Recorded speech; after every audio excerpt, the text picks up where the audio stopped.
सास बहू का रिश्ता। एक छोटे से गांव में एक परिवार रहता था। उस परिवार में सास बहू और एक बेटा था। सास का नाम अकुआ था और बहू का नाम नारिया था। बेटे का नाम क्वामे था। अकुआ एक मजबूत और सख्त महिला थी जो अपने परिवार को बहुत प्यार करती थी। नारिया एक सुंदर और मेहनती लड़की थी जो अपने पति और ससुराल को बहुत प्यार करती थी। शुरुआत में अकुआ और नारिया के बीच बहुत अच्छे संबंध थे।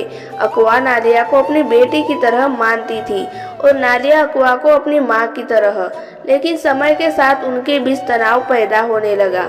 अकुआ नारिया को अपने परिवार की परंपराओं और रीति रिवाजों का पालन करने के लिए कहती थी, लेकिन नारिया अपने पति के साथ आधुनिक जीवन जीना चाहती थी।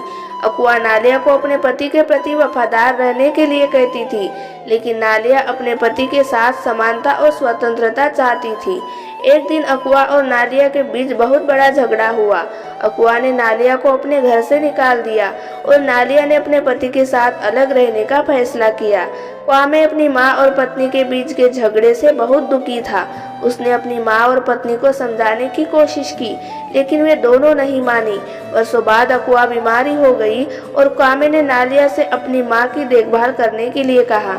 नारिया ने अपनी सास की देखभाल की और अकुआ को अपने घर में रखा। अकुआ नारिया की देखभाल से बहुत खुश हुई और उसने अपने गलतियों को समझा।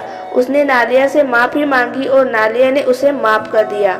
इस कहानी से हमें यह सीख मिलती है कि सास बहू का रिश्ता बहुत महत्वपूर्ण है और हमें एक दूसरे को समझने और सम्मान देने की ज़रूरत है।